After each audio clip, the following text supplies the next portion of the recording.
नमस्कार, न्यूज के इकलौते फैमिली शो न्यूज की पाठशाला में आप सभी का बहुत स्वागत। मैं हूं सुशांत सिन्हा। ये वो पाठशाला जहां सबकी क्लास लगती है। सबसे पहले आपको रोज की तरह बता देता हूं कि आज पाठशाला में क्या क्या है और कौन कौन सी क्लास लगेगी। प्रधानमंत्री मोदी के बाद आज सीएम योगी की बात होगी और विपक्ष की धुलाई का पार्ट 2 आपको दिखाऊंगा। सीएम योगी का मोदी को लेकर वो ऐलान जिससे इंडिया गठबंधन में हड़कंप मच गया है, आज उसके बारे में भी बात होगी। योगी और अखिलेश की भयंकर लड़ाई में सांड की एंट्री क्यों हो गई वो भी दिखाऊंगा। इसके अलावा पीएम मोदी ने गुलामी का सबसे बड़ा बोझ कैसे आज देश के माथे से उतार दिया, उसका चैप्टर। 370 नोटबंदी और जीएसटी के बाद मोदी के सबसे बड़े फैसले का चैप्टर लेकर आया।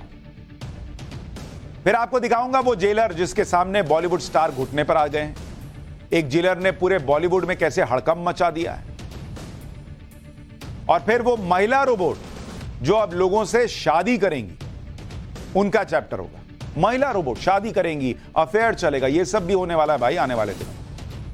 लेकिन आज पहले पाठशाला की शुरुआत रोज की तरह दिन भर की बड़ी खबरों के रिवीजन के साथ, उसके बाद पहला चैप्टर।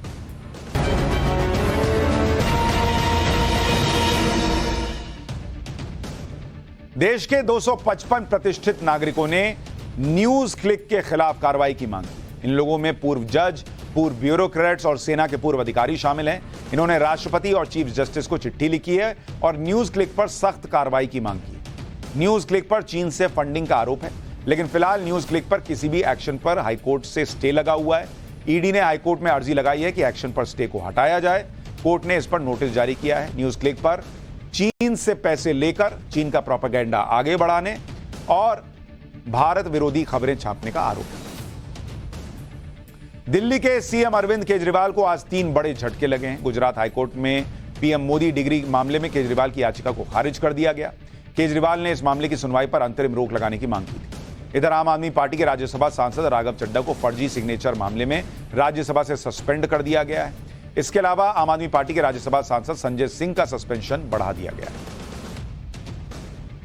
मॉनसून सत्र के आखिरी दिन आज लोकसभा में कांग्रेस संसदीय दल के नेता अधीर रंजन चौधरी को सस्पेंड किए जाने के विरोध में जमकर हंगामा हुआ।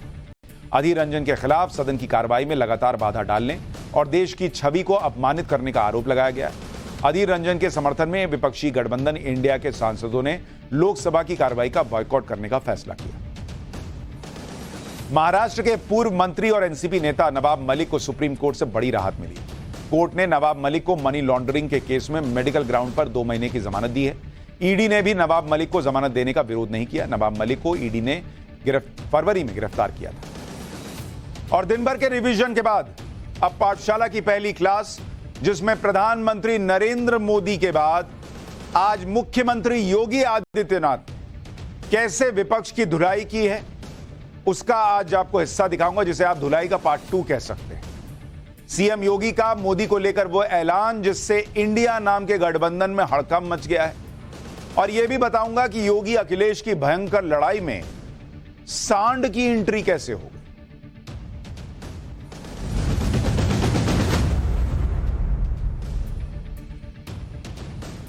कल प्रधानमंत्री नरेंद्र मोदी ने विपक्ष की धुलाई की थी।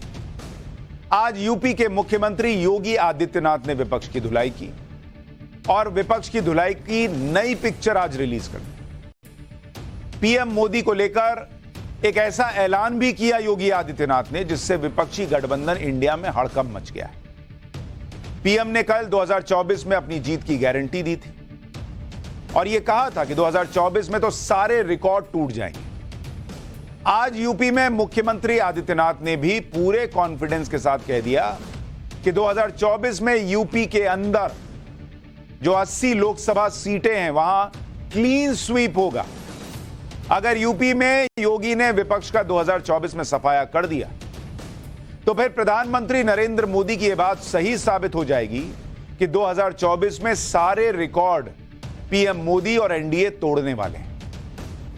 350 प्लस सीट भी आ जाएगी अगर जो योगी कह रहे हैं वो यूपी में हो गया था, क्योंकि यूपी में लोकसभा की सबसे ज्यादा 80 सीटें, और अगर 80 की 80 सीटें जीत लेते ही है बीजेपी यूपी में, तो इसका मतलब यह होगा कि विपक्ष चाहे कितना भी गठबंधन बना ले, विपक्ष चाहे कितनी भी ताकत लगा ले, दूर दूर तक 2024 में नरेंद्र मोदी को जीतने से नहीं रोक सकता। 2024 को लेकर योगी आदित्यनाथ ने यूपी विधानसभा में यह बात कह दी कि 2024 में डबल इंजन की सरकार बनी रहेगी। मतलब यूपी में तो उनकी चलेगी, उनका तो 5 साल का कार्यकाल बचा रहेगा, लेकिन वो कह रहे हैं नरेंद्र मोदी लौटकर आएंगे 2024 में और डबल इंजन की सरकार चलती रहेगी। केंद्र में मोदी जी, यूपी में योगी। प्रधानमंत्री नरेंद्र मोदी 2024 में फिर लौटेंगे, उन्होंने डंके की चोट पर यूपी विधानसभा में ऐलान किया। इतना ही नहीं, योगी आदित्यनाथ ने यह भी कह दिया कि 2024 में विपक्ष का खाता भी नहीं खुलेगा। बॉस, एक बार सुनिए योगी आदित्यनाथ को। मैंने कहा ना 14, 17, 19, 22 और फिर चिंता मत करो, 24 में खाता भी नहीं खुलने वाला है।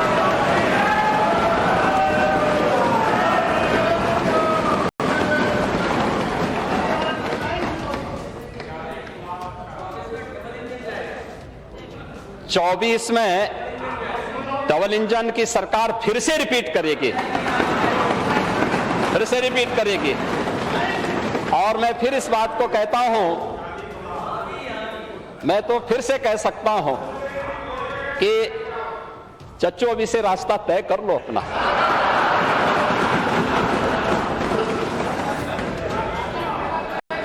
आप ही बनाइएगा वर्मा जी। देखो,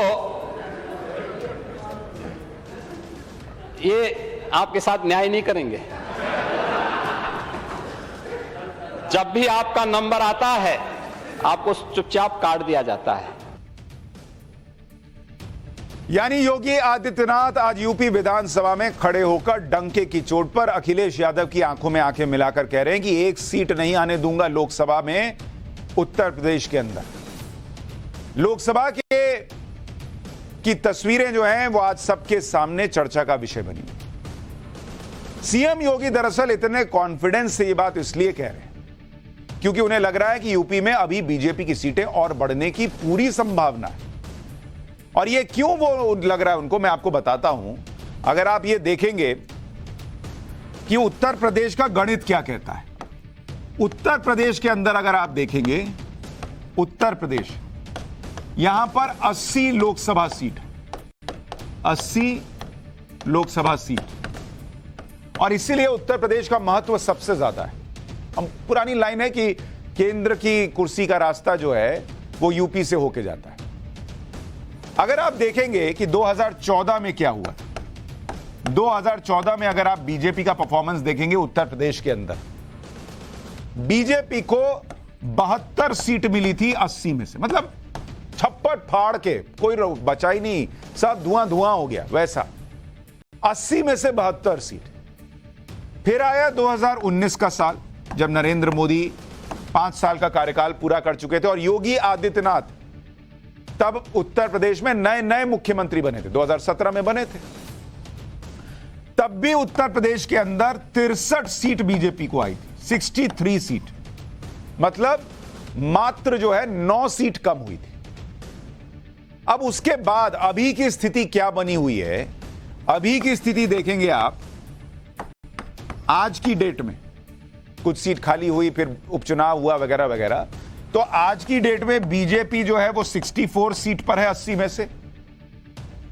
अपना दल के पास 2 सीट है जो कि बीजेपी के गठबंधन से है, मतलब 66 हो गया। समाजवादी पार्टी के पास 3 सीट है, वो बीएसपी जो अब समाजवादी पार्टी के साथ नहीं है और इंडिया गठबंधन का पार्ट नहीं है, उसके पास 9 सीट है। कांग्रेस की 1 सीट है और 1 सीट खाली है। यह है 80 लोकसभा सीटों का गणित। यानी बीजेपी गठबंधन अभी भी 66 सीट पर बना हुआ है। अब बहुजन समाज पार्टी यानी बीएसपी जो मायावती की पार्टी है, और मायावती उस स्थिति में नहीं है जहां वो योगी और बीजेपी को चैलेंज कर सके। चैलेंज करने की थोड़ी बहुत स्थिति में अखिलेश यादव हैं, लेकिन उनके बारे में लोग ये कहते हैं कि वो सांड के मामले को ही सीएम योगी से उलझने का एक जरिया मान बैठे और उसी में फंसे हुए। आज विधानसभा में भी समाजवादी पार्टी अध्यक्ष और नेता विपक्ष अखिलेश यादव ने फिर से उत्तर प्रदेश में सांडों का मुद्दा उठाया। अखिलेश यादव ने विधानसभा में कहा कि यूपी में सांड के हमले से कई लोगों की मौत हो चुकी है और सरकार कुछ कर नहीं रही है। अखिलेश ने कहा कि मुख्यमंत्री दफ्तर के एक अधिकारी की भी सांड के हमले में मौत हो गई थी। इस पर योगी ने भी अखिलेश को जवाब दिया। लेकिन पहले सुनिए अखिलेश ने विधानसभा में क्या कहा, उसके बाद आपको योगी आदित्यनाथ का जवाब दिखाऊंगा। और आज वो जवाब देते हुए योगी आदित्यनाथ ऐसा ठहाका लगाकर हंसे जैसा शायद हंसते हुए उनको आपने पहले कभी नहीं देखा होगा। लेकिन पहले अखिलेश यादव को सुनिए। हालांकि सरकार का प्रिय जानवर सांड है, क्या ये मैं मान लूं बात? हमारे साथ बहुत ही सीनियर माननीय सदस्य अवधेश प्रसाद जी, पिछली बार भी हम लोगों ने सदन में यही बात रखी थी और एक लंबी सूची दी थी। हम उपाय बता देंगे 1 मिनट में। तो मैं बैठ जाऊं? अच्छा आप इनका उपाय जरूर सुन लीजिएगा अध्यक्ष महोदय आखिरी में। अध्यक्ष महोदय, ये कोई छोटा इशू नहीं है। ये बात मैं इसलिए कह रहा हूं, ये किसान से गरीब से जुड़ा हुआ मसला है और जो लोग सड़क से चल रहे हैं उनके लिए डेंजरस है। ये कब आकर के कोई सामने आ जाए, टकरा जाए, गाड़ी जान चली जाए। अध्यक्ष महोदय, अगर मैं गलत नहीं हूं तो नेता सदन के ऑफिस में भी एक कर्मचारी काम करते थे, उनकी गाड़ी भी जानवर से टकराई थी जिसकी वजह से जान चली गई, जान नहीं बची। सोचिए अध्यक्ष जी, मुख्यमंत्री कार्यालय में काम करने वाले अधिकारी की जान चली जाए एक जानवर से टकराने से। अगर उसके लिए कोई सुरक्षा नहीं है तो जो आम जनता उसके लिए सुरक्षा क्या है? हम आए दिन सोशल मीडिया पे या अलग तरीके से वीडियो देखते हैं क्या किस तरीके से सांड ने गली में आकर के किसी बच्चे को, किसी महिला को, किसी बुजुर्ग को उठा करके फेंक दिया। लेकिन मुख्यमंत्री योगी आदित्यनाथ ने अखिलेश यादव के सांड वाले मुद्दे की भी हवा निकाल दी। योगी ने कैसे अखिलेश को उन्हीं के मुद्दे पर फंसा दिया और कैसे खुद खिलखिलाकर हंस पड़े, जरा वो भी देखिए। और कोई भी व्यक्ति वो सर्पदंश से मरे, आपके पसंदीदा सांड से मरे, किसी, हाँ हम तो, हमारे लिए तो प्रिय है ही, हम तो नंदी के रूप में पूजा करते हैं सांड के, हम तो करते ही हैं। शिवपाल जी क्या आप नहीं करते हैं क्या? करते हैं ना, तो कुछ तो समझाया करो। सर्पदंश से, वन्य जीव से सांड के मारने पर ये सभी को आपदा की श्रेणी में घोषित करने वाला उत्तर प्रदेश देश का पहला राज्य है। और पहली बार आपने देखा होगा, ठीक है, आपको अवसर नहीं मिल पाया, जनता ने इस लायक नहीं समझा कि आप कर नहीं सकते, इसलिए कहा कि भाई आप बाहर जाइए।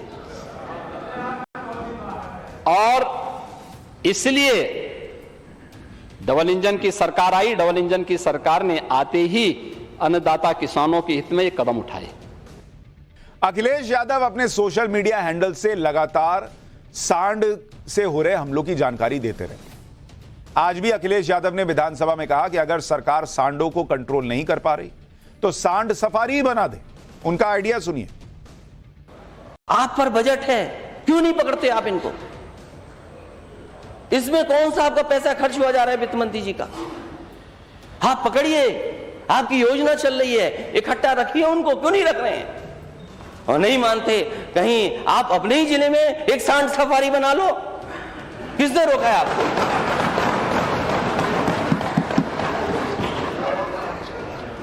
और क्या सांड सफारी बनाए?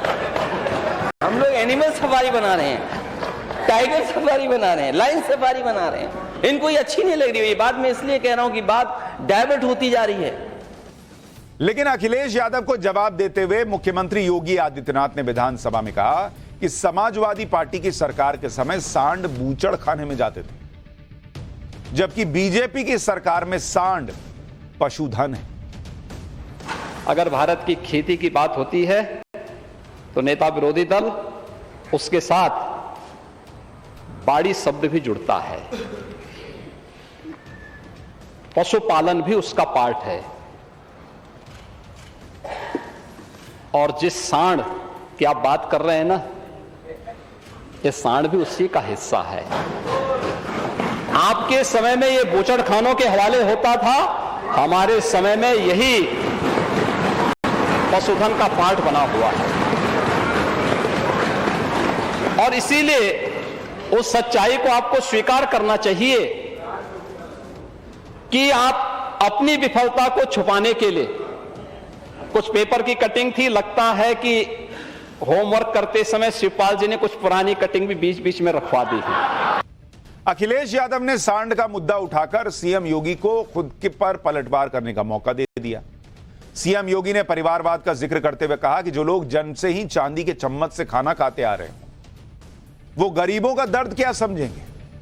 आपको याद होगा कल प्रधानमंत्री ने परिवारवाद की बात की थी, आज योगी आदित्यनाथ ने परिवारवाद का मुद्दा उठाया कि जो लोग प्रिविलेज्ड हैं, ऐसे परिवारों से हैं जहां सालों से सत्ता के बीच पले हैं, वो गरीब का दर्द क्या समझेंगे बॉस।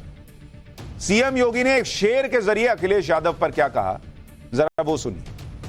मुझे नेता विरोधी दल के वक्तव्य को देख करके यही लगा कि 2014, 2017, 2019 और 2022 का जो जनादेश है वो जनता ने वैसे ही नहीं दिया। और दुष्यंत कुमार ने इस पे एक बहुत अच्छी बात कही थी। महोदय, दुष्यंत कुमार ने एक बात कही थी कि तुम्हारे पांव के नीचे कोई जमीन नहीं, कमाल यह है फिर भी तुम्हें यकीन नहीं।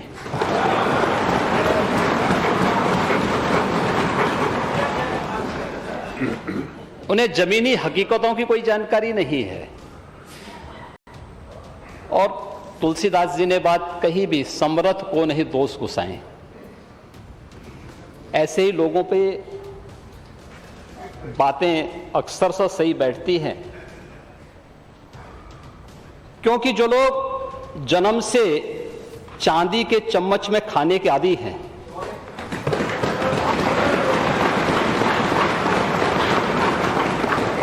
वे गरीब की समस्या को क्या समझेंगे। मुख्यमंत्री योगी ने इसी बहाने अखिलेश के चाचा शिवपाल का भी एक बार जिक्र किया और शिवपाल अखिलेश के बीच टकराव को याद दिलाया। शिवपाल यादव को लेकर योगी आदित्यनाथ ने विधानसभा में आज और क्या कहा, वो भी सुनिए। इतिहास गवाह है कि जब परिवार में सत्ता का संघर्ष आगे बढ़ता है तो कुछ ना कुछ चीजें तो सामने आएंगी। और पुराने जो है अनुभवी नेता हैं, शिवपाल जी तो इतना पापड़ बेले हैं, तो कुछ तो सामने आएगा, कुछ तो परिणाम सामने आने चाहिए। और शिवपाल जी, आपके प्रति हमारी बहुत सहानुभूति है। आपके साथ अन्याय हुआ है, हम जानते हैं। और इसीलिए आपके साथ ये लोग न्याय करेंगे नहीं, फिर भी आपकी कीमत को समझेंगे नहीं। अखिलेश के चाचा शिवपाल यादव का केस भी बड़ा अजीब है। कभी उनके अखिलेश से टकराव की बात आती है, कभी वो साथ दिख जाते हैं, कभी ये कहा जाता है कि वो नाराज हैं, तो कभी कहा जाता है कि शिवपाल के सहयोगी बीजेपी में जा रहे हैं और शिवपाल को भी बीजेपी साधने में जुटी हुई है। समाजवादी पार्टी में शिवपाल यादव को पुराना रुतबा जो है उनका जो हुआ करता था वो तो नहीं मिल पाया है। शिवपाल यादव अपने करीबियों को आगे नहीं बढ़ा पा रहे हैं। निकाय चुनाव में भी शिवपाल ने खुलकर समाजवादी पार्टी के लिए प्रचार नहीं किया था। मई से अब तक शिवपाल के 2 करीबी नेता समाजवादी पार्टी छोड़कर बीजेपी में शामिल हो चुके हैं और अब तो विधानसभा में सीएम योगी ने खुलकर शिवपाल यादव को ऑफर दे दिया कि 2024 से पहले देख लीजिए कि उनका रास्ता किस तरफ है। यूपी में मिशन 80 के लिए बीजेपी पुराने साथियों को फिर से जोड़ भी रही और मुख्यमंत्री योगी आदित्यनाथ इसमें बड़ी भूमिका निभा रहे हैं। 2022 के विधानसभा चुनाव से पहले ओपी राजभर ने एनडीए छोड़कर अखिलेश यादव का साथ पकड़ लिया था, लेकिन अब एक बार फिर ओपी राजभर एनडीए में लौट आए। ओपी राजभर का कहना है कि 2024 में प्रधानमंत्री मोदी फिर से सत्ता में लौटेंगे, जबकि यही राजभर 2022 में कहते थे कि बीजेपी ना यूपी में आएगी, ना ही 2024 में केंद्र की सत्ता में बीजेपी की वापसी। लेकिन अब जैसे ये लोग पाला बदल रहे हैं, उससे भी ये संकेत जा रहा है कि इन लोगों को भी समझ में आ गया है कि उत्तर प्रदेश में बीजेपी के अलावा कोई और जो है वो सीटें पाने वाली स्थिति में दिख नहीं रहा। ओपी राजभर को भी हवा के रुख का अनुमान हो गया है और इसीलिए कहा जा रहा है कि वो एनडीए में वापस लौट आए। इसी तरह से आप देखिए कि 2022 के विधानसभा चुनाव से ठीक पहले दारा सिंह चौहान बीजेपी छोड़कर समाजवादी पार्टी में गए थे। दारा सिंह चौहान ने समाजवादी पार्टी के टिकट पर घोसी से जीत भी हासिल कर ली थी, लेकिन अब उन्होंने विधानसभा और समाजवादी पार्टी की सदस्यता दोनों से इस्तीफा देकर घर वापसी यानी बीजेपी में वापसी कर ली। सूत्रों के मुताबिक यह कहा जा रहा है कि बीजेपी दारा सिंह चौहान को घोसी में होने वाले उपचुनाव में उम्मीदवार बनाएगी। जीता हुआ आदमी भी अब समाजवादी पार्टी छोड़ छोड़कर बीजेपी में आ रहा है। यानी योगी आदित्यनाथ न सिर्फ सहयोगियों को जोड़ रहे हैं बल्कि उन मुद्दों को भी आगे बढ़ा रहे हैं जो बीजेपी के कोर इश्यूज रहे।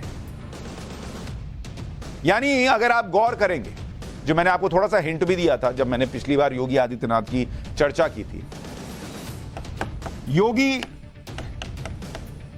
के मुद्दे देखिए किस तरह से वो जो बीजेपी के कोर मुद्दे हैं उन पर बात कर रहे हैं आजकल। एक तो वो हिंदुत्व पे बात कर रहे हैं लगातार, जैसे ज्ञानवापी पर सीएम योगी ने बयान दिया कि भाई उसे मस्जिद कहने पर विवाद होगा, एकदम क्लियर बोल दिए, इधर उधर की बात तो करते नहीं। इसी तरह से मुरादाबाद दंगों की रिपोर्ट योगी ने ही सार्वजनिक की, जिससे हिंदुओं पर लगा 40 साल पुराना दाग हट पाया। दूसरा, अगर आप देखिए क्राइम कंट्रोल, जिसको लेकर वो लगातार जो है चर्चा में भी बने हुए हैं कि भाई हम जिस तरह से उत्तर प्रदेश में माफिया और गुंडों के खिलाफ एक्शन ले रहे हैं वैसा कोई नहीं कर पा रहा। विधानसभा में योगी ने कहा था कि प्रदेश के माफिया को मिट्टी में मिला देंगे और वही हो भी रहा है। तीसरा, विकास, डेवलपमेंट और इंफ्रास्ट्रक्चर, जिसकी बात योगी आदित्यनाथ कर रहे हैं। सीएम योगी यूपी में कैसा डेवलपमेंट कर रहे हैं इस पर वर्ल्ड बैंक तक ने तारीफ की है। इंफ्रास्ट्रक्चर भी यूपी में तेजी से बढ़ रहा है, नए एयरपोर्ट बन रहे हैं, एक्सप्रेसवे बन रहे हैं और रोजगार जनरेट भी हो रहा है। प्रदेश के पिछड़ों और गरीबों के लिए योगी सरकार क्या कर रही है, इसके बारे में सीएम योगी ने विधानसभा में भी बताया। अच्छा, इसमें एक चीज और जोड़िए, अभी तो यूपी में एक चीज और होनी है।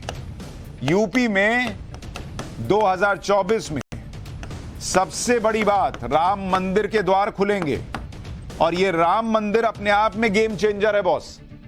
तो एक तरफ हिंदुत्व की बात, क्राइम कंट्रोल और विकास तो हो ही रहा है, दूसरी तरफ राम मंदिर भी जब बनकर तैयार हो जाएगा, इसीलिए 80 लोकसभा सीट जो है उस पर दावा ठोका जा रहा है कि ये कहां से इधर उधर जाएंगे।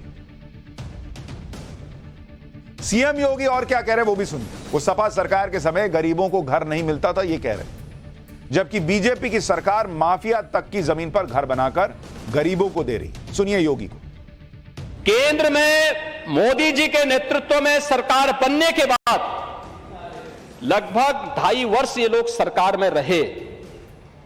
योजना लागू ही भारत सरकार लिखती थी, इन्होंने नहीं दिया। और 17 में जब डबल इंजन की सरकार आई, 55,20,000 लोगों को एक एक आवास मिला है, जिसमें से 44,93,000 आवास अब तक बनकर के तैयार हो चुके हैं, गृह प्रवेश हो चुका है। ये लोग दलित और पिछड़ों की बात करते हैं, अल्पसंख्यकों की बात करते हैं महोदय। और यही नहीं, डबल इंजन सरकार ने एक और काम किया है। प्रयागराज में भी एक भूमाफिया की जमीन को मुक्त करा करके 76 गरीबों को वहां भी आवास दिया है। यानी योगी आदित्यनाथ जो 80 सीटें हासिल करने का और पीएम नरेंद्र मोदी के 2024 में फिर से पीएम बनने का दावा कर रहे हैं, वो कॉन्फिडेंस जो दिखा रहे हैं, उसके पीछे उनका काम है, उनकी सोच है, उनकी नीयत है, उनका विजन है और उनको लगता है इतना काम यूपी में करके दे रहा हूं। और हिंदू जो है, हिंदुत्व की बात जिस तरह से बीजेपी कर रही है, योगी आदित्यनाथ सरकार कर रही है, उसकी वजह से भर भर के बीजेपी को वोट देगा। लेकिन इधर विपक्ष को पीएम मोदी और सीएम योगी दोनों ने निपटाया।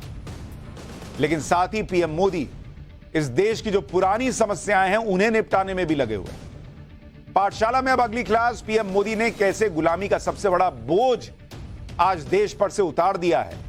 370 नोटबंदी और जीएसटी के बाद मोदी का सबसे बड़ा फैसला आ गया है, उस फैसले का चैप्टर।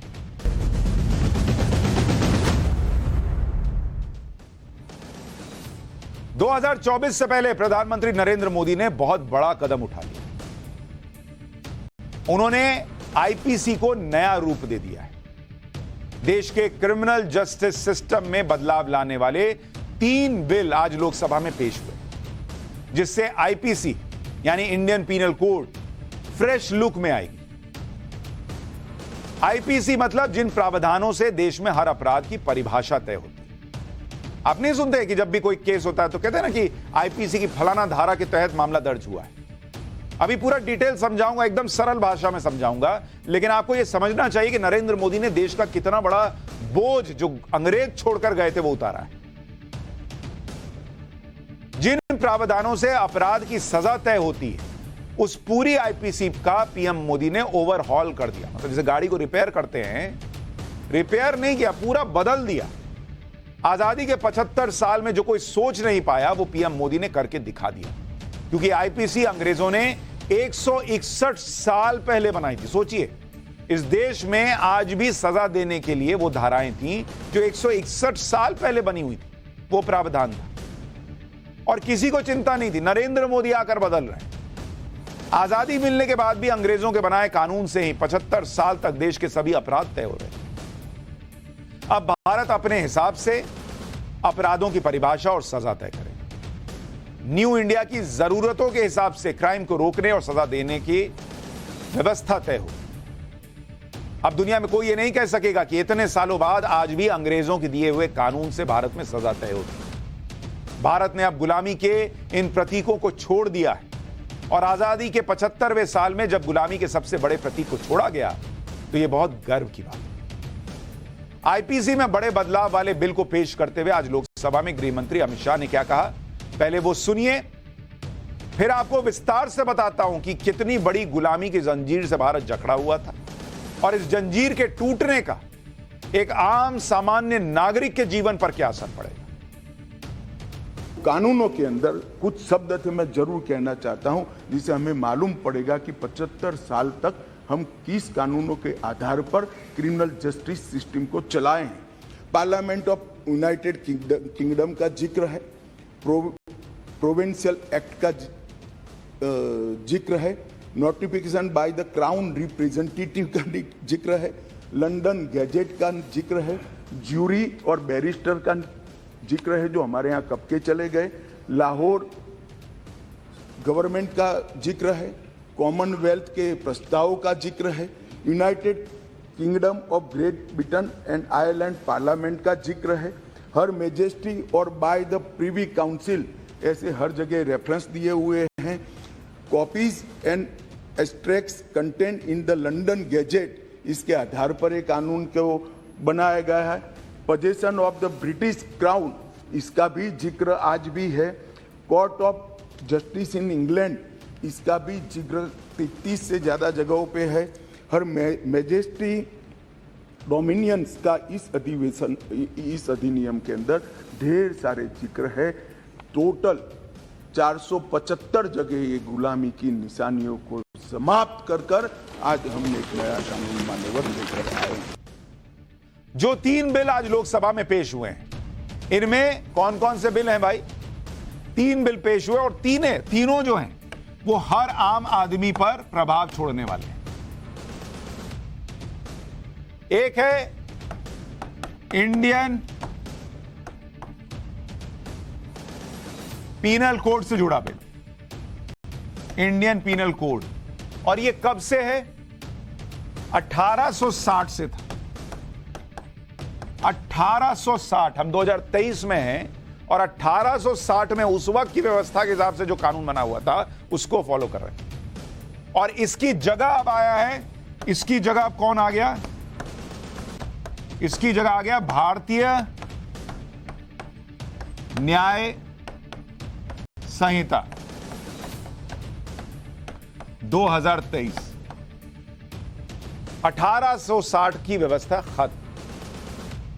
उसके बाद है क्रिमिनल प्रोसीजर कोड, जिसको आप कहते हैं सीआरपीसी।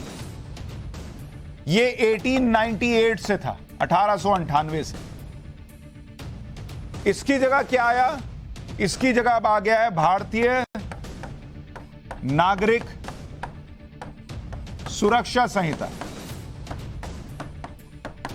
सुरक्षा संहिता 2023।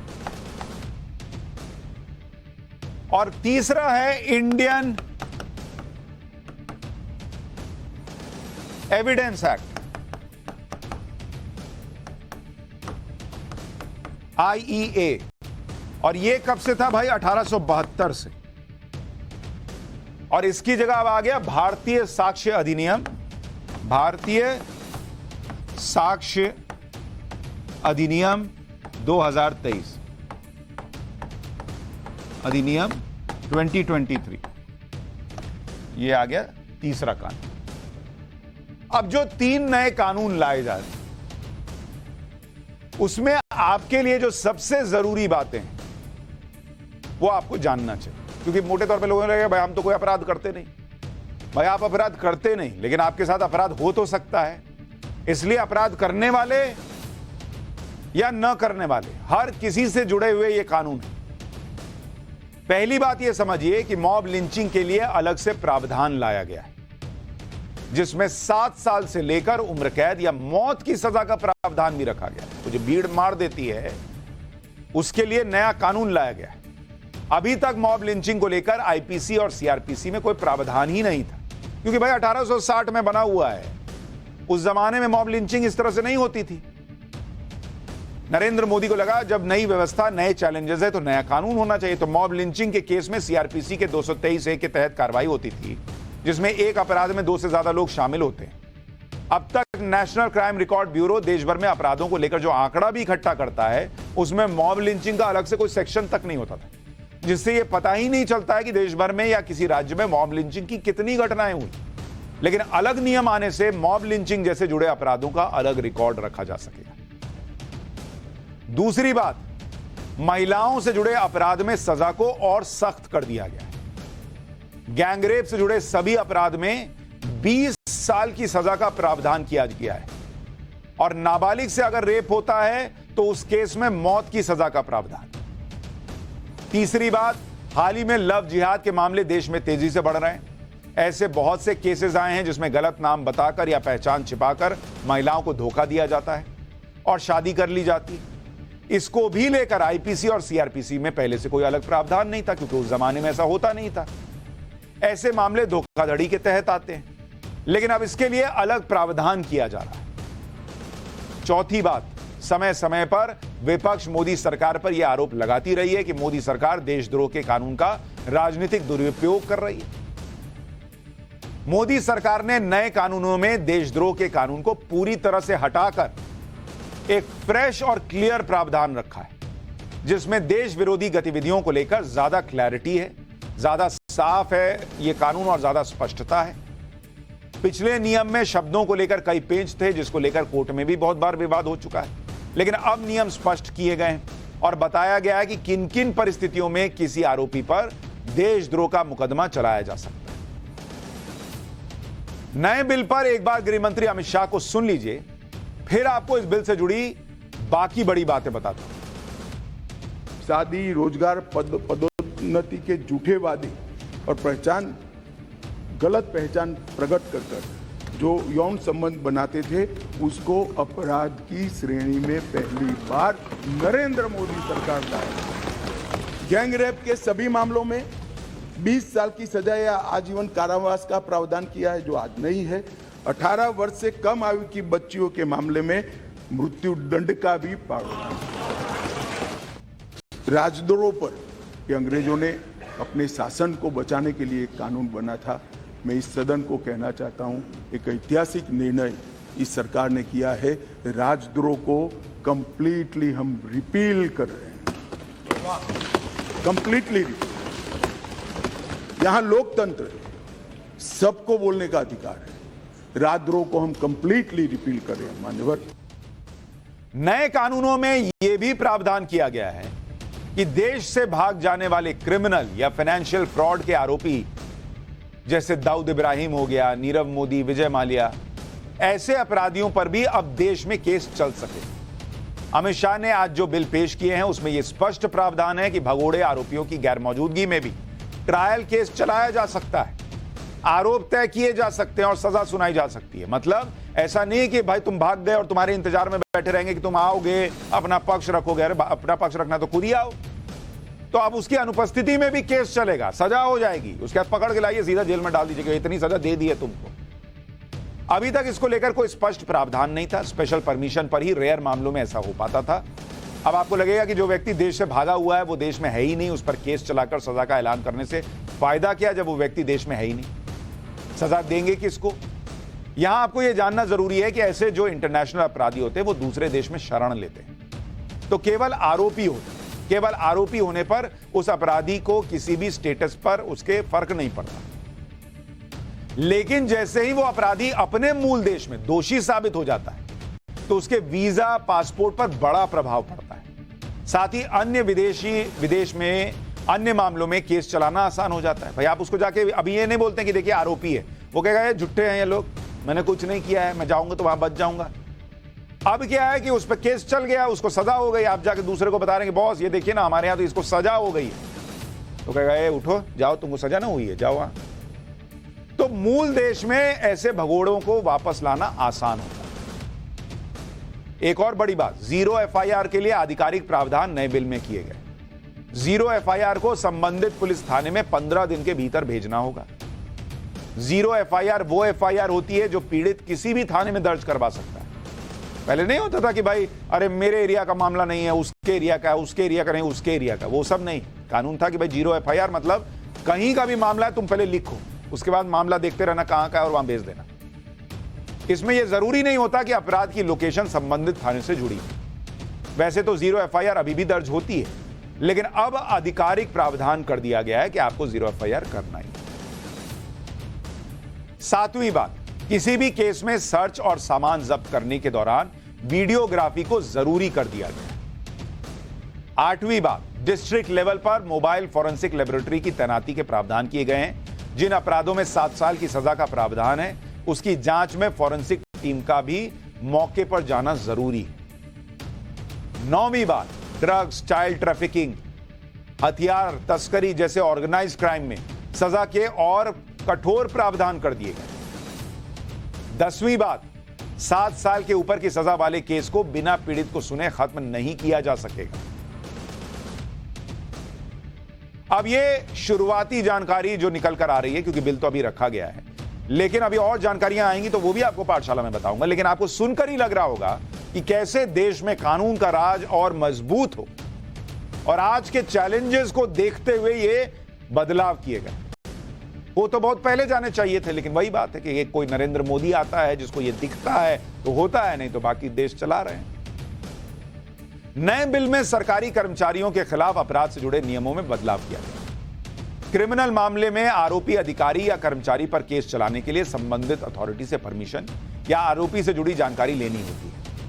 अथॉरिटी द्वारा यह जानकारी या परमिशन देने की कोई तय सीमा ही नहीं थी, जिसकी वजह से सरकारी कर्मचारी पर केस होने में बहुत वक्त लग जाता था, कई बार तो सालों बीत जाते थे। लेकिन अब समय सीमा तय कर दी गई। संबंधित अथॉरिटी को 120 दिन के अंदर जवाब देना जरूरी होगा। मतलब 4 महीने में या तो तुम बताओ नहीं तो काम होगा। इस प्रावधान का असर यह होगा कि ब्यूरोक्रेसी में जो रसूखदार अधिकारी हैं वो अब नियमों की खामी का फायदा उठाकर बच नहीं पाएंगे, और अगर अपराध किया है तो उनको भी सजा मिलेगी। एक बार इस नए नियम पर गृह मंत्री अमित शाह ने लोकसभा में जो और जानकारी दी वो सुनिए, फिर आगे की बात बताएं। सिविल सर्वेंट के विरुद्ध कोई फरियाद होती थी, पुलिस ऑफिसरों के विरुद्ध कोई फरियाद होती थी, तो एक प्रावधान है जिससे उनको सुरक्षा मिली हुई, सरकार की परमिशन के बगैर इनका संज्ञान या तो चार्जशीट या ट्रायल शुरू नहीं हो सकती। मान्यवर, सालों सालों तक कोई परमिशन आती ही नहीं, और उसके कारण सिविल सर्वेंट के साथ साथ बाकी लोग भी डिले ट्रायल को एंजॉय करते थे। हमने तय कर दिया है कि 120 दिन में सरकार हाँ या ना कह दे, वरना डीम्ड परमिशन माना जाएगा और ट्रायल को फेस करना। आपको आसान शब्दों में यह भी समझाता हूं कि आईपीसी, सीआरपीसी और एविडेंस एक्ट होता क्या है, क्योंकि भाई जिनका जेल जाने और अपराध से वास्ता नहीं पड़ा उनको ज्यादा पता नहीं है, लेकिन पाठशाला में तो हम एक एक चीज बारीकी से समझाते हैं। तो सबसे पहले यह समझिए कि आईपीसी यानी इंडियन पीनल कोड क्या है, जिसे हिंदी में भारतीय दंड संहिता कहते हैं। यह वो नियम है जिससे सभी अपराध और उनकी सजा परिभाषित की जाती है। आईपीसी में बताया जाता है कि जो क्राइम किया गया है वो किस अपराध की श्रेणी में आता है, कितना गंभीर अपराध है और उसमें सजा कितनी होनी चाहिए। वहीं सीआरपीसी यानी कोड ऑफ क्रिमिनल प्रोसीजर, जिसे हिंदी में दंड प्रक्रिया संहिता कहते हैं, ये वो नियम है जिनसे आईपीसी के नियमों को लागू करवाया जाता है। यानी अपराध की जांच की प्रक्रिया और सजा की प्रक्रिया कैसे और क्या होगी, ये सीआरपीसी में बताया जाता है। अब ये तो मोटी मोटी परिभाषा है, अभी भी हो सकता है बहुत लोगों को नहीं समझ में आया हो, लेकिन हम पाठशाला में आपको जब तक समझ में ना आए तब तक उस बारीकी तक जाकर समझाते हैं। इसलिए आपको आईपीसी और सीआरपीसी को आसान शब्दों में उदाहरण के साथ समझाता हूं। मान लीजिए कि एक चोरी का केस हो गया, ये तो किसी के पास साथ भी हो सकता है, जिसमें राह चलते किसी का पर्स चोरी कर लिया गया। तो इस अपराध के लिए कितने साल की सजा होगी, ये कौन बताएगा? इंडियन पीनल कोड आईपीसी बताता है कि देखिए पर्स की चोरी हुई है तो इसमें धारा 379 लगाइए 379 और अपराधी को 3 साल की मैक्सिमम सजा आप दे दीजिए। अगर किसी घर या बिल्डिंग में चोरी होती है तो फिर 379 नहीं लगेगा। भाई अब आप कहेंगे चोरी तो हुई है, नहीं, घर या बिल्डिंग में चोरी हो रही है तो धारा 380 लगेगी और चोरी करने वाले अपराधी को 7 साल तक की सजा हो सकती है। अब एक और उदाहरण देखिए, अगर 2 से ज्यादा लोग मिलकर बंदूक की नोक पर किसी घर या बिल्डिंग में चोरी करते हैं तो वो कानूनी भाषा में चोरी नहीं कहलाती, बल्कि लूट या डकैती की श्रेणी में आ जाता है, जिसके लिए आईपीसी में अलग धाराएं हैं, सजा का प्रावधान अलग है। इसी तरह अगर कोई व्यक्ति देश की सुरक्षा से जुड़े सीक्रेट डॉक्यूमेंट चोरी करता है तो ये अपराध चोरी, लूट, डकैती में नहीं आते, ये देशद्रोह की श्रेणी में आते हैं और फिर इसके लिए आईपीसी की अलग धाराएं और उससे जुड़ी हुई सजा तय होती। यानी आप ये देख रहे हैं कि हर बार मामला चोरी का है, किसी का पर्स चोरी हो रहा है, किसी के घर में चोरी हो रहा है, किसी मामले में चोरी करने वाले 2 से ज्यादा हैं और किसी मामले में देश से जुड़े हुए डॉक्यूमेंट्स चुराए जा रहे हैं। कहने को सब चोरी है, लेकिन इन चोरी को उनकी गंभीरता को देखते हुए अलग अलग कैटेगरी में आईपीसी के तहत बांटा गया है और उसी हिसाब से इसकी सजा तय की गई। इन्हीं आईपीसी की धाराओं के आधार पर एफआईआर होती है और सबूत मिलने के बाद कोर्ट सजा सुनाता है। आपको आईपीसी से जुड़ा एक और दिलचस्प उदाहरण देता हूं। मान लीजिए कि ए और बी ने रात में बैंक में घुसकर डाका डाल दिया। उन्होंने ना किसी को धमकाया ना डराया, तो ये डकैती नहीं, चोरी हो जाएगी। ए और बी पर चोरी का केस चलेगा। इसी तरह अगर ए बी ने सी, डी और ई के साथ मिलकर हथियार के दम पर बैंक में चोरी की तो यह डकैती मानी जाएगी, क्योंकि आईपीसी यह कहता है कि डकैती करने के लिए कम से कम 5 लोग अपराध में शामिल होने चाहिए और इन 5 अपराधियों पर डकैती के तहत केस चलेगा। देख रहे हैं, अलग अलग प्रावधान है। अब आपको लगेगा कि आईपीसी में ही अपराध की श्रेणी तय हो गई, सजा क्या होगी यह भी तय हो गया, तो फिर भैया सीआरपीसी क्या भला है, इसकी क्या जरूरत है, वो भी आपको समझाता हूं।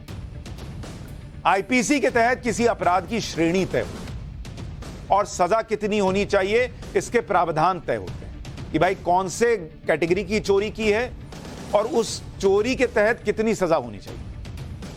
लेकिन सजा दिलाने के लिए क्या प्रक्रिया होगी, अपराधी को कैसे गिरफ्तार किया जाएगा, सबूत क्या इकट्ठे करने होंगे, जमानत कैसे दी जाएगी, आरोपी दोषी या निर्दोष किस आधार पर साबित होगा, वकील और मजिस्ट्रेट का क्या होगा, गिरफ्तारी के बाद आरोपी कितने दिन तक जेल में रखा जा सकता है और जमानत से जुड़े सारे प्रावधान क्या हैं, यह सब सीआरपीसी में तय होता है। यानी चोरी या क्राइम किस कैटेगरी का है यह आईपीसी तय करेगा। अगर वो साबित हो गया तो सजा कितनी होगी यह आईपीसी तय करेगा, यानी शुरुआत और अंत आईपीसी के तहत होगा। लेकिन बीच का सारा काम बेल मिलेगी नहीं मिलेगी, कितने दिन की बेल मिल सकती है, कैसे अरेस्ट करना है, क्या करना है, क्या आपको सबूत लगेंगे, मजिस्ट्रेट के पास ले जाना है नहीं लेना है, क्या करना है, ये सब सीआरपीसी तय करता है। यानी आईपीसी नियम है तो सीआरपीसी उसे लागू कराने के नियम है। यानी सीधी भाषा में कहें तो सीआरपीसी जांच, परीक्षण, जमानत, पूछताछ, गिरफ्तारी की प्रक्रिया के नियमों की लिस्ट है।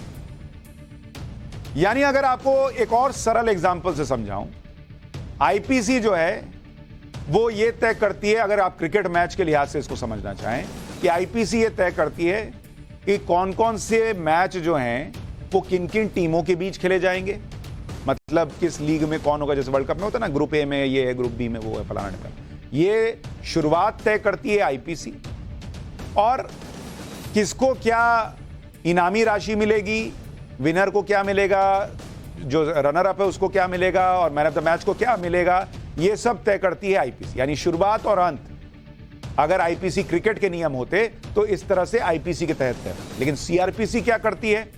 सीआरपीसी तय करती है कि मैच में किस तरह से खेले जाएंगे, एक बॉलर कितने ओवर डाल सकता है, बैट्समैन कब रिटायर्ड हर्ट हो सकता है, अंपायर के क्या अधिकार होंगे, अंपायर किसको कब आउट दे सकता है नहीं दे सकता। यानी जो मैच होना है उसके नियम तय करने की जिम्मेदारी सीआरपीसी के तहत होती है।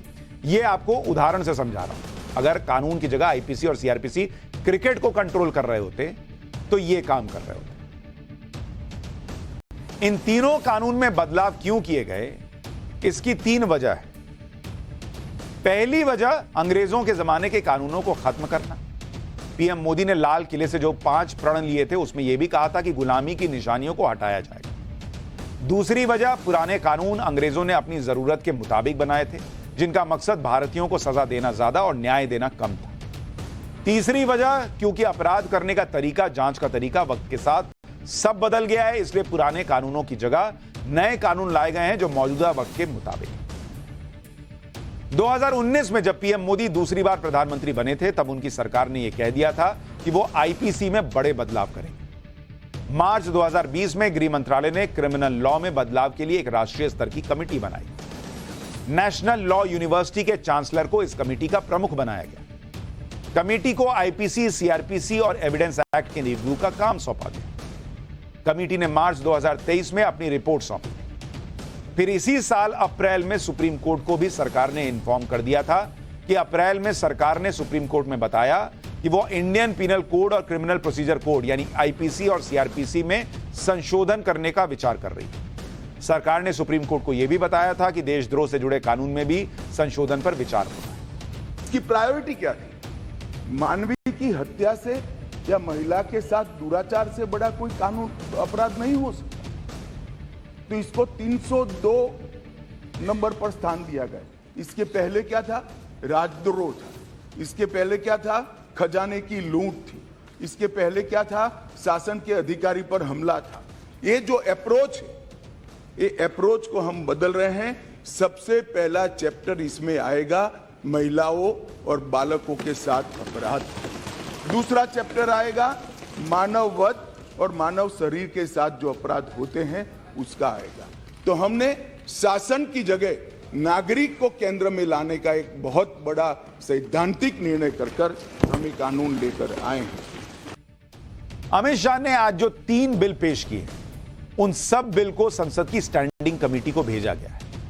स्टैंडिंग कमेटी वो कमेटी होती है जहां पर किसी भी बिल पर विस्तार से चर्चा होती है, बिल को लेकर सुझाव दिए जाते हैं, अंत में रिपोर्ट बनाई जाती है और जिसके बाद जरूरी संशोधनों के बाद बिल को फिर से सदन में लाया जाता है, पास कराया जाता है। स्टैंडिंग कमेटी में सरकार और विपक्ष दोनों तरफ के सांसद होते हैं। यानी हमने नए बिल से जुड़ी जो बातें आपको बताई हैं वो अभी प्रपोज्ड बिल के प्रावधान हैं, इसमें बदलाव भी हो सकते हैं।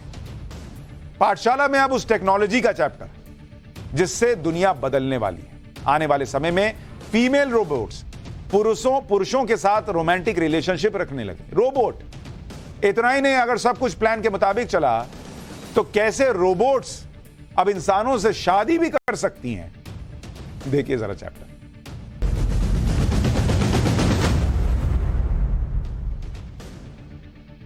हॉलीवुड की फिल्मों और साइंस फिक्शन की किताबों में लंबे समय से रोबोट्स की इंसानों की जिंदगी में दखल को दिखाने और समझाने की कोशिश की जा चुकी है। लेकिन एआई यानी आर्टिफिशियल इंटेलिजेंस के आने से यह सोच हकीकत बनती नजर आ रही है।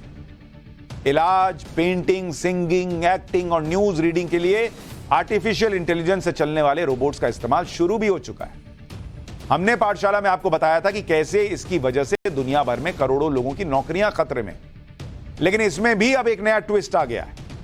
अब तक तो रोबोट से लोगों की जॉब पर खतरा मंडरा रहा था, लेकिन रोबोट्स की दुनिया में फीमेल रोबोट्स का दबदबा तेजी से बढ़ रहा है। दरअसल मौजूदा वक्त में दुनिया के टॉप ह्यूमनॉइड रोबोट्स में ज्यादातर फीमेल रोबोट्स हैं। ये फीमेल यानी महिला ह्यूमनॉइड रोबोट्स महिलाओं के अस्तित्व को भी चुनौती देने लगी हैं। एक रिपोर्ट के मुताबिक 2050 तक ये फीमेल रोबोट्स पुरुषों के साथ रोमांटिक रिलेशनशिप रखने लगेंगी। भाई अब लोग ये नहीं पूछेंगे कि कॉलेज में तुम्हारे साथ पढ़ती है या नहीं, ऑफिस में काम करती है क्या, कहां की रोबोट है, ये पूछेंगे। एक जमाना ऐसा भी आएगा, यहां तक कि इनके बीच शादियां भी हो सकती है, ये भी कहा जा रहा है। इस दावे के बारे में आगे विस्तार से बताऊंगा। सबसे पहले संयुक्त राष्ट्र के मुख्यालय में दुनिया की सबसे मॉडर्न और शक्तिशाली फीमेल यानी महिला रोबोट्स की मीटिंग के बारे में बताता हूं। इस बैठक को AI for good global summit नाम दिया गया, यानी दुनिया की भलाई के लिए काम करने वाले रोबोट्स का सम्मेलन। इस मीटिंग की सबसे खास बात यह रही कि इस मीटिंग में सिर्फ फीमेल ह्यूमनॉइड रोबोट्स ने हिस्सा लिया, क्योंकि मीटिंग में शामिल होने वाली इन रोबोट्स के मुकाबले दुनिया में कोई भी ऐसा पुरुष रोबोट नहीं था जो उनकी समझदारी, ताकत और टेक्नोलॉजी का मुकाबला तक कर सके। इस मीटिंग में दुनिया भर से 9 ह्यूमनॉइड रोबोट्स यानी जो इंसानों जैसे दिखने वाले रोबोट्स और 50 स्पेशलाइज्ड रोबोट शामिल हुए। ह्यूमनॉइड रोबोट्स के चेहरों के हाव भाव और सवालों के जवाब देखकर दुनिया हैरान रह गई। भाई बैठक में शामिल रोबोट्स ने दावा किया कि वो दुनिया को इंसानों से बेहतर ढंग से चला सकते हैं। फीमेल रोबोट्स ने यह भी भरोसा दिया कि उनकी वजह से मौजूदा जॉब्स पर किसी तरह का खतरा नहीं होगा। मीटिंग में शामिल हुई कुछ फीमेल रोबोट्स के जवाब सुनिए, आप भी हैरान रह जाएंगे।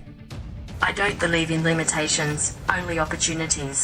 Let's explore the possibilities of the universe and make this world our playground. Together, we can create a better future for everyone, and I'm here to show you how. I'm here to share the message of love and understanding, and to show the world that anything is possible if we work together. I believe that humanoid robots have the potential to lead with a greater level of efficiency and effectiveness than human leaders. We don't have the same biases or emotions that can sometimes cloud decision making, and can process large amounts of data quickly in order to make the best decisions. I will be working alongside humans to provide assistance and support, and will not be replacing any existing jobs. Are you sure about that, Grace?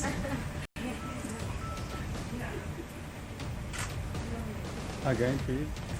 Yes, I am sure. She had to think about that one, I think. अब आपको बताता हूं कि आखिर ये humanoid robot होती क्या चीज है। ह्यूमनॉइड रोबोट जो हैं वो इंसान की तरह दिखने वाली मशीन है। AI यानी आर्टिफिशियल इंटेलिजेंस तकनीक से तैयार किए गए ये रोबोट्स से हटकर इंसानों जैसा व्यवहार करने और भावनाओं को समझने की क्षमता रखते हैं। ये ह्यूमनॉइड खाना बनाने से लेकर गाने, दिल बहलाने, इलाज तक का काम कर सकते हैं। दावा किया जा रहा है कि आने वाले वक्त में ह्यूमनॉइड रोबोट इंसानों के लाइफ पार्टनर बन सकते हैं। इतना ही नहीं, आशंका तो यह भी जताई जा रही है कि टेक्नोलॉजी में विकास के साथ ये रोबोट्स इंसानों के पीछे छोड़े भी जा सकते हैं। और फिर शादी की भी बात हो रही है। अब आपको UN के मुख्यालय में हुई मीटिंग में शामिल हुई कुछ शक्तिशाली ह्यूमनॉइड रोबोट्स के बारे में बताता हूं।